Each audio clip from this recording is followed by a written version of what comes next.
India market invest মাইন্ডসেটে আপনাদের স্বাগত। যারা চ্যানেলে নতুন এসেছেন তাদেরকে বলবো প্লিজ চ্যানেলটাকে সাবস্ক্রাইব করবেন, একটা লাইক করবেন, বেল আইকনটা প্রেস করবেন।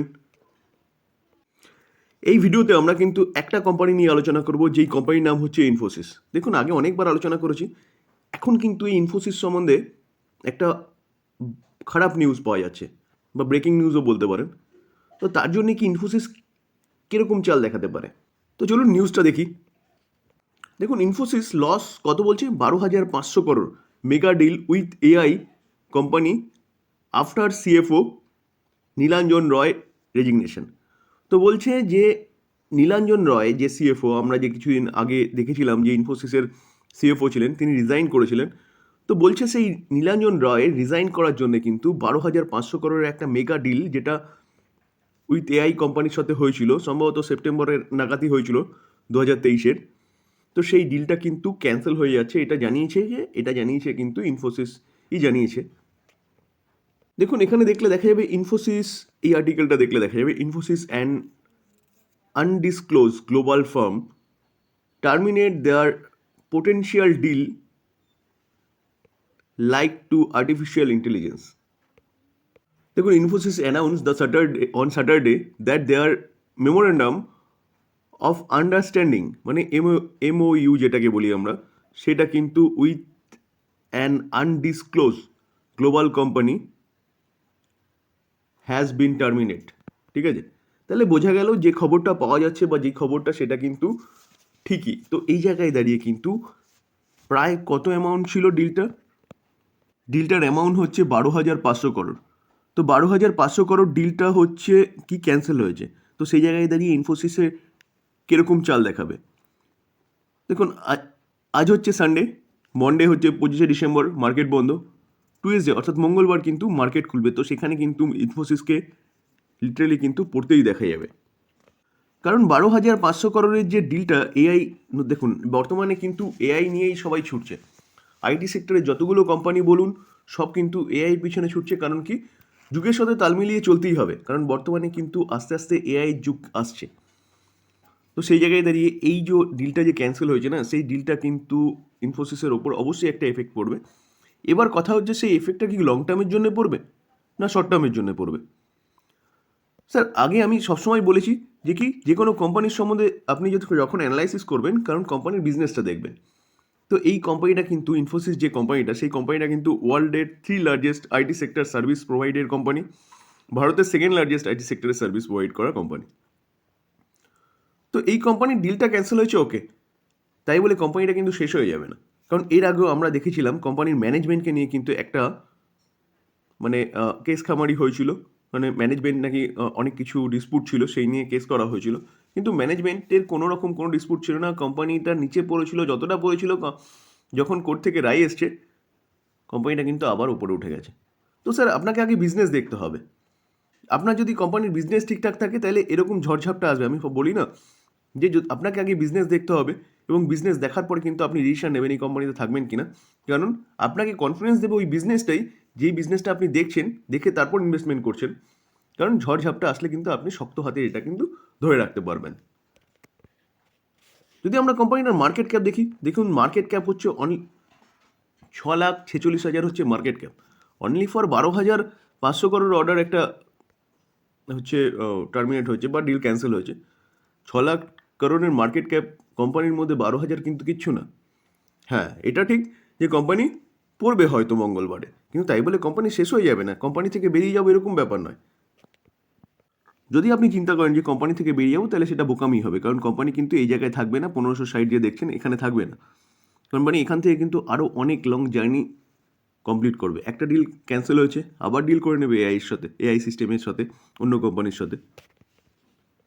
দেখুন, আমরা যদি কোম্পানিটা রিজার্ভ দেখি না, রিজার্ভ দেখলে দেখা যাবে এখন 64,793 করোড় কিন্তু কোম্পানির কাছে রিজার্ভ রয়েছে। লং টার্ম বোরিং যদি দেখি, তাহলে লং টার্ম বোরিং শূন্য, শর্ট টার্ম বোরিংও শূন্য। অর্থাৎ কোম্পানি কিন্তু পুরোপুরি ডেট ফ্রি কোম্পানি।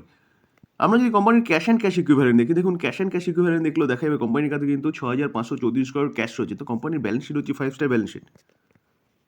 আমরা যদি কোম্পানির পি রেশিও দেখি, দেখুন পি রেশিও কিন্তু 26 রয়েছে, খুব ভালো জায়গায় পি রেশিও রয়েছে। ROCE এবং ROE দুটো কিন্তু যথেষ্ট ভালো রয়েছে। ঠিক আছে, ফেস ভ্যালু কোম্পানির 5 রয়েছে, অর্থাৎ কোম্পানি কিন্তু স্প্লিট দিতে পারে ভবিষ্যতে। একটু আগে আমি বলেছিলাম যে আইটি সেক্টরে ইন্ডিয়ার মধ্যে কিন্তু সেকেন্ড লার্জেস্ট কোম্পানি হচ্ছে ইনফোসিস, ফার্স্ট হচ্ছে কি টিসিএস। আমরা যদি কোম্পানির প্রফিট দেখি, দেখুন year on year basis company 2012-তে কত 8,300, 9,400, 10,600, 10,600টা কত হয়েছে 12,300, 13,400, 14,300, 14,300টা কত 16,000 হয়েছে। তারপরে কিছুটা কমেছিল 15,400, দেখুন কোম্পানি আবার রিকভারি করেছে 16,600। তো 16,600টা কত এসছে 19,400, 19,400টা 22,000, 24,000। তো 24,000টা কারেন্ট ইয়ারে কত চলছে 24,800। তো সেই জায়গায় দাঁড়িয়ে কন্টিনিউয়াসলি কিন্তু কোম্পানি তার প্রফিটটাকে কিন্তু বাড়িয়ে গেছে। আমরা যদি কম্পাউন্ড সেলস গ্রোথ দেখি, দেখুন কম্পাউন্ড সেলস গ্রোথ হচ্ছে কোম্পানিটার 10 বছরে 14% হারে, 5 বছরে 16%, 3 বছরে 17% এবং কারেন্ট ইয়ারে কিন্তু 13% করে কোম্পানি সেলস গ্রোথ দেখাচ্ছে। কোম্পানির প্রফিট গ্রোথ যদি দেখেন তাহলে 10%, 5 বছরে 9%, 3 বছরে 13%, কারেন্ট ইয়ারে কিন্তু 9%। তো এত বড় লার্জ ক্যাপ কোম্পানি, যেখানে কোম্পানির সেলস গ্রোথ কিন্তু কন্টিনিউয়াসলি ঠিকঠাকই রয়েছে এবং প্রফিট গ্রোথ তো প্রায় সবই ঠিকঠাকই রয়েছে। আমরা যদি কোম্পানি সিএজিআর রিটার্ন দেখি, দেখুন সিএজিআর রিটার্ন দেখলে দেখা যাবে কোম্পানিটা কিন্তু 14%, 5 বছরে 19%, 10 বছরে 14%, 3 বছরে 8% এবং কারেন্ট ইয়ারে কিন্তু 4% করে দিচ্ছে। তো কোম্পানি সিএজিআর গ্রোথ অর্থাৎ রিটার্ন যেটা দিচ্ছে শেয়ার হোল্ডারদের, সেটাও কিন্তু ঠিকঠাকই দিচ্ছে। ঠিক আছে, আমরা যদি রিটার্ন অন ইকুইটি দেখি, দেখুন রিটার্ন অন ইকুইটি যদি দেখা যায় তাহলে আরওই যেটাকে আমরা বলি 10 বছরে 26%, মানে ইকুইটি থেকে রিটার্ন কিন্তু পাচ্ছে 26% করে এবং 5 বছরে কত 28%, 3 বছর 29%, লাস্ট ইয়ারে কারেন্ট ইয়ারে কিন্তু 32%। তার রিটার্ন অন ইকুইটিও কিন্তু কোম্পানি ঠিকঠাক রয়েছে।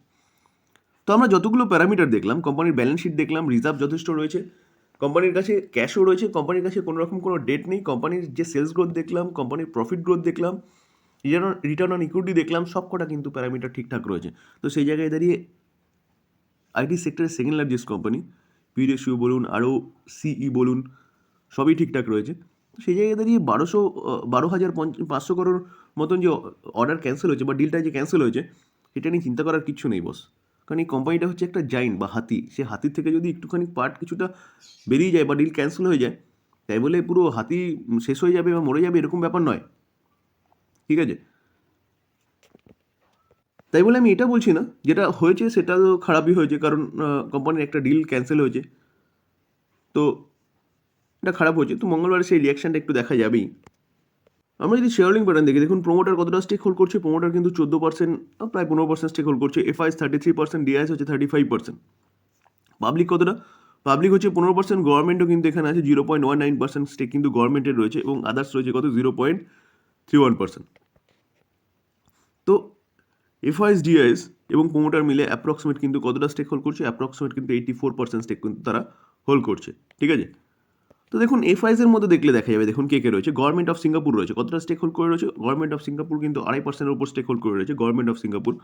ঠিক আছে, তারপরে ভ্যানগার্ড বলে একটা ইমার্জিং মার্কেট স্টক ইন্ডেক্স রয়েছে, যেটাও কিন্তু এখানে এক্সপোজার রয়েছে কতটা 1.29%। ঠিক আছে, গভর্নমেন্ট পেনশন ফান্ড যেটা রয়েছে সেটারও কিন্তু এখানে এক্সপোজার রয়েছে কতটা 1.28%। তারপরে দেখুন আবারও রয়েছে vanguard total international stock index, সেই ইন্ডেক্সও কিন্তু এখানে এক্সপোজার রয়েছে কত 1.27%। তো সেই জায়গায় দাঁড়িয়ে আমরা যদি ডিআইএসকে দেখি, দেখুন ডিআইএসকে দেখলে দেখা যাবে, দেখুন এলআইসি কতটা স্টেক হোল্ড করে রয়েছে, প্রায় 9.5%। এসবিআই মিউচুয়াল ফান্ড প্রায় 5%-এর কাছাকাছি স্টেক হোল্ড করে রয়েছে, আইসিআইসিআই পোটেনশিয়াল 3%-এর কাছাকাছি, ন্যাশনাল পেনশন সিস্টেম ট্রাস্ট সেটা কতটা 1.82%-এর কাছাকাছি স্টেক হোল্ড করে রয়েছে, HDFC mutual fund 1.68, UTI mutual fund 1.74, SBI mutual fund কতটা 1.21, আইসিআইসিআই পোটেনশিয়াল মিউচুয়াল ফান্ড কতটা রয়েছে 1.16, আদিত্য বিড়লা মিউচুয়াল ফান্ড কতটা রয়েছে, সানলাইফ ট্রাস্ট যেটা সেটা রয়েছে 1.13। ঠিক আছে, তো সেই জায়গায় দাঁড়িয়ে কিন্তু এই কোম্পানির মধ্যে সেরকম দম আছে বলেই এই যে এফআইএস বলুন আর ডিআইএস বলুন এতটা স্টেক নিয়ে কিন্তু তারা বসে রয়েছে। আমি সবসময় বলি এফআইএস হচ্ছে ফরেন ইনস্টিটিউশন ইনভেস্টার, সেটা মাথায় রাখবেন, আর ডোমেস্টিক ইনস্টিটিউশন ইনভেস্টার যেটা আমি দেখালাম, যেখানে মিউচুয়াল ফান্ড রয়েছে, যেখানে ইন্স্যুরেন্স কোম্পানি রয়েছে, যেখানে ব্যাংকও থাকে। তো সেই সব কোম্পানিগুলো যেই কোম্পানিতে ইনভেস্টমেন্ট করেন তারা কিন্তু ভালো মতন অ্যানালাইসিস করে নিয়ে তারপর ইনভেস্টমেন্ট করেন। তো এতটা পরিমাণে যখন তারা রয়েছে, তো সেই জায়গায় দাঁড়িয়ে কিন্তু অতটা চিন্তা করার কিছু নেই। আর তাছাড়া কোম্পানি কিন্তু ফান্ডামেন্টালি স্ট্রং কোম্পানি। তো এখান থেকে স্যার এটা জিরো হয়ে যাবে এটা ভাবার কিছু নেই। আপনারা যারা স্টকটা হোল্ড করছেন তারা কিন্তু আরামসে হোল্ড করতে পারেন। বা যদি কোম্পানিটা এখান থেকে কিছুটা কারেকশান হয় নিচে আসে, তাহলে আপনারা কিন্তু নতুন অ্যাডিশনও করতে পারেন, কারণ লং টার্মে কিন্তু এটা আপনাকে ভালো একটা ক্যাপিটাল বানিয়ে দেবে। তো এরকমই কোম্পানি, এই কোম্পানি। খারাপ নিউজ পাওয়া যাচ্ছে, খারাপ খবর অবশ্যই, তো সেই জায়গায় দাঁড়িয়ে রিয়্যাক্ট মার্কেট করবি, এটা নিয়ে অত প্যানিক করার কিছু নেই। এই ছিল আজকের আলোচনা। আলোচনাটা যদি ভালো লাগে প্লিজ যারা চ্যানেল নতুন এসেছেন তাদেরকে বলবো চ্যানেলটাকে সাবস্ক্রাইব করতে, লাইক করতে, বেল আইকনটা প্রেস করতে এই ধরনের ইনফরমেটিভ ভিডিও পাওয়ার জন্য।